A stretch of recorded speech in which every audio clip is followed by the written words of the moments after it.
बिस्मिल्लाहिर्रहमानिर्रहीम। अस्सलाम वालेकुम दोस्तों, उम्मीद है आप खैरियत से होंगे। दोस्तों, इस हुकूमत ने, इमरान खान ने फैसला किया है कि उन्होंने जस्टिस काजी फाइज ईसा को, सुप्रीम कोर्ट के जो जज हैं, आने वाले चीफ जस्टिस हैं, उन्हें नहीं छोड़ना है। एक बार फिर बड़े हमले का मंसूबा बनाया गया है। क्या मामला है वो मैं आपके सामने रखूंगा। और जस्टिस काजी फाइज ईसा अचानक पहुंचे सहाफी असद तूर के घर, जिन पर हमला हुआ था 2 दिन पहले, आईएसआई पे इल्जाम लगा था। उस एफआईआर में क्या तफसीलात बताई गई हैं वो भी मैं आप दोस्तों के सामने रखूंगा। जो दोस्त पहली बार हमारे चैनल पे हैं वो सब्सक्राइब करके बेल आइकन का बटन लाजमी क्लिक कर लीजिए। दोस्तों, जस्टिस काजी फाइज ईसा, जिनके खिलाफ सुप्रीम कोर्ट ऑफ पाकिस्तान गई थी ये हुकूमत, और वहां पर उन्होंने चैलेंज किया था कि जस्टिस काजी फाइज ईसा ने और उनकी बेगम ने, उनके खानदान ने, उनके असासे जो थे वो छुपाए। सुप्रीम कोर्ट ऑफ पाकिस्तान ने जस्टिस काजी फाइज ईसा के हक में पिछले माह फैसला दिया। वो फैसला इस हुकूमत को हजम नहीं हो रहा। अब एक बार फिर इस हुकूमत ने दरख्वास्त दायर की सुप्रीम कोर्ट ऑफ पाकिस्तान में, जहां पर ये इस्तदा की गई कि जो सुप्रीम कोर्ट ऑफ पाकिस्तान का फैसला आया है पिछले माह, उस पर नजरसानी की जाए। दिलचस्प बात यह है कि जून 2020 में जस्टिस काजी फाइज ईसा के हवाले से जो फैसला आया था, जिसमें कहा गया था कि ये मामला एफबीआर देखेगा, उस फैसले पर जस्टिस काजी फाइज ईसा और उनकी अहलिया सरीना ईसा ने रिव्यू पिटीशन दायर की थी। और उसी रिव्यू पिटीशन के नतीजे में पिछले माह सुप्रीम कोर्ट ऑफ पाकिस्तान ने यह फैसला दिया था कि जस्टिस काजी फाइज ईसा और उनकी अहलिया ने तमाम सवालात के जवाब दे दिए हैं और जो जो अकाउंट्स हैं वो उन्होंने डिक्लेयर किए हैं। लिहाजा अब ये केस एफबीआर नहीं सुन सकता, एफबीआर नहीं देख सकता, ये हुकूमत नहीं देख सकती है। जो सुप्रीम कोर्ट ऑफ पाकिस्तान है उसने ये रिव्यू पिटीशन पर फैसला दिया था। दिलचस्प बात यह है कि ये हुकूमत तारीख में पहली बार ये करने जा रही थी कि रिव्यू पिटीशन, जो कि नजरसानी की दरख्वास्त थी, उस फैसले पर नजरसानी की दरख्वास्त दायर कर रही थी। आमतौर पर यह होता है कि जो रिव्यू पिटीशंस होती हैं या तो वो मुस्तरद हो जाती हैं या उस पर कोई फैसला आ जाता है, लेकिन तारीख में पहली बार दिलचस्प मिसाल ये हुकूमत कायम कर रही है। बुग़्ज़ इतना ज्यादा है जस्टिस काजी फाइज ईसा के खिलाफ, नफरत इतनी ज्यादा है, गुस्सा इतना ज्यादा है कि जस्टिस काजी फाइज ईसा को निशाना बनाना है। दिलचस्प बात यह है, जो दरख्वास्त दायर की गई वो सदर पाकिस्तान आरिफ अलवी, वजीर आजम इमरान खान, शहजाद अकबर जो के एसेट रिकवरी यूनिट के सरबराह हैं, वजीर कानून फरूक नसीम, और एफबीआर की जानिब से ये दरख्वास्तें दायर की। जराए ये बताते हैं, attorney general of Pakistan Khalid Javed Khan ने इनकार कर दिया कि वो इस मामले में हिस्सा नहीं बनेंगे, क्योंकि उन्हें लगता है कि ये दरख्वास्त कानूनी तौर पर नहीं की जा सकती है। लेकिन फरूक नसीम जो कि वजीर कानून है, जिन्होंने डुबो दिया था जनरल परवेज मुशर्रफ का केस, उन पर बाकायदा सजाए मौत का हुक्म आ गया। वो लड़ रहे थे जनरल मुशर्रफ का केस, वो लड़ रहे थे अल्ताफ हुसैन का केस, और हर केस में जिसमें फरूक नसीम ने हाथ डाला उसमें उनके क्लाइंट को शिकस्त हुई।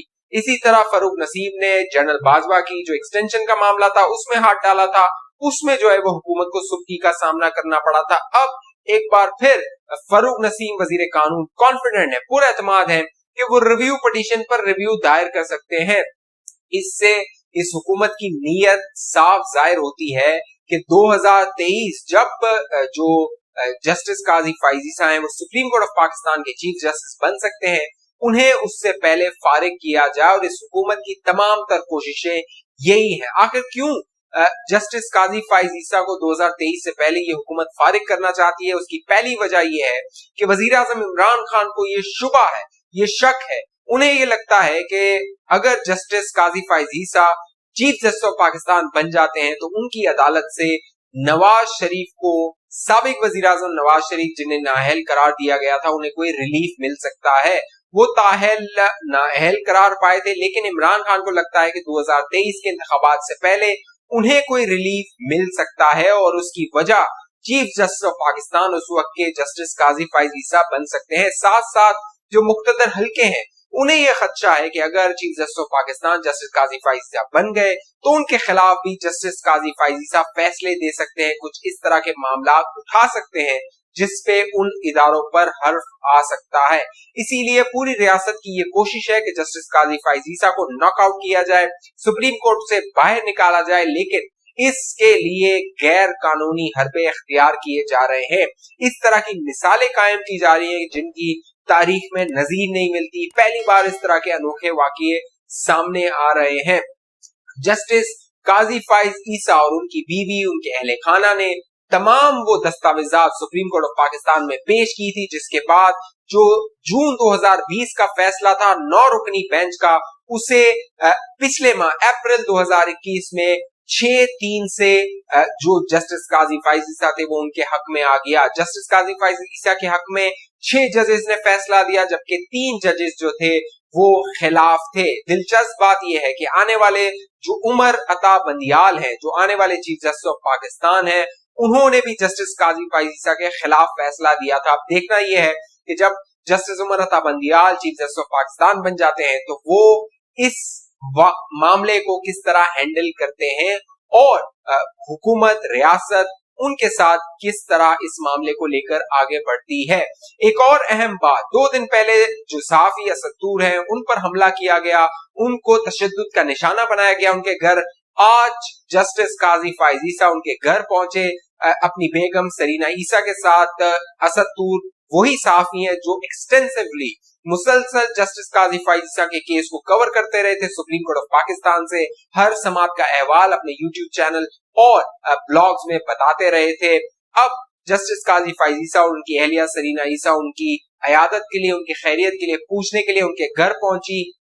लेकिन यहाँ पे दिलचस्प बात यह है कि 2 तरह के प्रोपेगेंडे चल रहे हैं। एक जस्टिस काजी फाइज ईसा के खिलाफ एक भरपूर मुहिम है जो सोशल मीडिया और टीवी पर चलाई जा रही है, और जस्टिस काजी फाइज ईसा के खिलाफ ये प्रोपेगेंडा किया जा रहा है कि उन्होंने अपनी मनी ट्रेल पेश नहीं की, हालांकि वो तमाम दस्तावेजात सुप्रीम कोर्ट में पेश कर चुके हैं। साथ साथ जो सहाफी असदूर है उन पर जो हमला हुआ उसके बाद जो FIR दर्ज की गई, बाकायदा जो 3 हमलावर थे उनके घर जो दाखिल हुए, उन्होंने अपने आप को जाहिर किया कि उनका ताल्लुक ISI से है, खुफिया एजेंसी जो इंटर सर्विसेज इंटेलिजेंस है ISI उससे है, और उन्होंने मुतनब्बे किया सहाफी असदूर को कि तुम ISI के खिलाफ बकवास ना किया करो, ISI के खिलाफ बात ना किया करो।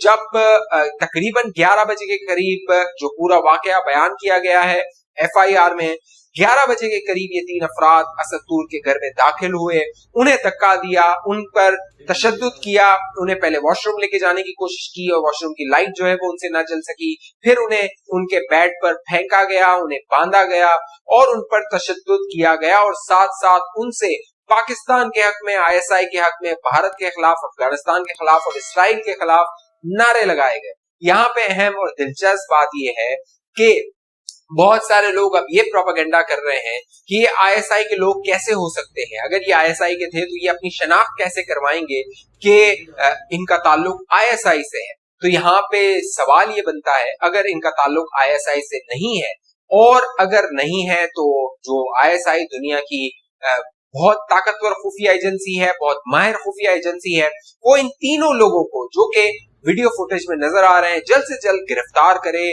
पेश करे, अवाम के सामने लाए और बताए कि ये 3 लोग किस तरह ISI का नाम बदनाम कर रहे हैं।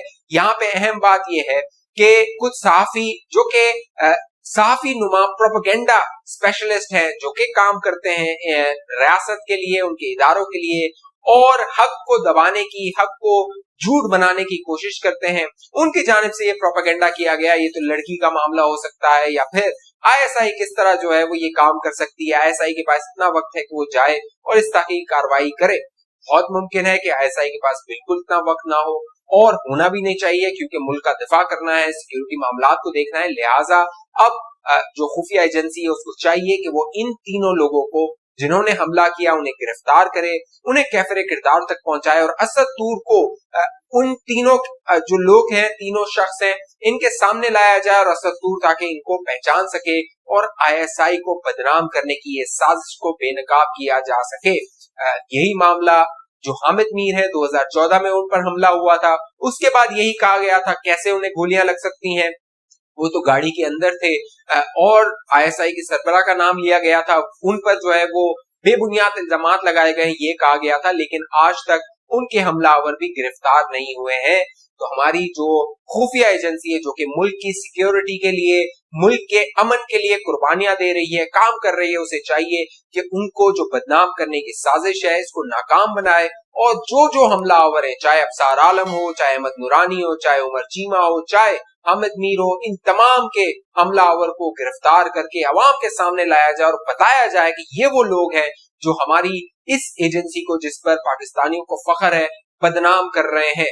अगर ये नहीं होता तो फिर उन्हीं पर सवाल उठेंगे, उन्हीं की तरफ उंगलियां उठेंगी, और यही कुछ होता आ रहा है। मेरा ख्याल है ऐसा नहीं होना चाहिए, हमारी एजेंसीज को बदनाम नहीं करना चाहिए, या फिर उन्हें जो बदनाम करने वाले हैं उन्हें गिरफ्तार करना चाहिए। दिलचस्प बात यह है कि असद तूर को ये तीनों हमलावर ये कह रहे थे कि इनके खिलाफ बात ना करें, वो इनके खिलाफ इनका नाम ना ले, लेकिन यहाँ पर जब ये हमला किया गया, असद तूर को तशद्दुद का निशाना बनाया गया, तो पहले जो लोग असद तूर को नहीं जानते थे अब वो असद तूर को जानने लगे हैं। जो लोग पाकिस्तान में असद तूर को जानते थे अब बैनुल अक़वामी तौर पर असद तूर को जाना जा रहा है। तो अहम बात यह है कि ये हिमाकतें ना की जाएं। अगर ये उनकी जानिब से, खुफिया एजेंसी की जानिब से किया गया है, तो अपनी स्ट्रेटजी को तब्दील करने की उन्हें जरूरत है, क्योंकि हर इस तरह के वाकये के बाद, चाहे अफसार आलम का हो, मतीउल्लाह जान का हो, हामिद मीर का हो, नुकसान खुफिया एजेंसी को होता है, वो नुकसान इस इदारे को होता है, और बदनामी पूरी दुनिया में होती है। जो मामला पाकिस्तान में रहना चाहिए वो पूरी दुनिया में खबरें बनाता है, और दुश्मन ममालिक पाकिस्तान के खिलाफ प्रोपेगेंडा करते हैं। तो गुजारिश ये है, मेरी दरख्वास्त ये है इन इदारों से, अगर आपको इख्तलाफ है बात कीजिए, दलील दीजिए, मुकालमा कीजिए।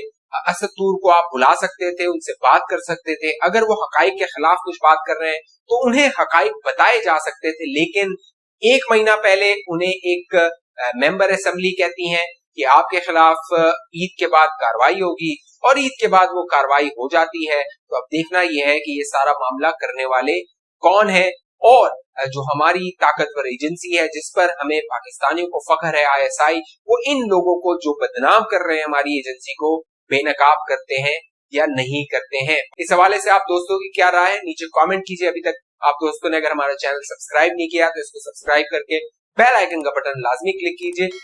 मुझे इजाजत दीजिए, अपना ख्याल रखिएगा। पाकिस्तान जिंदाबाद।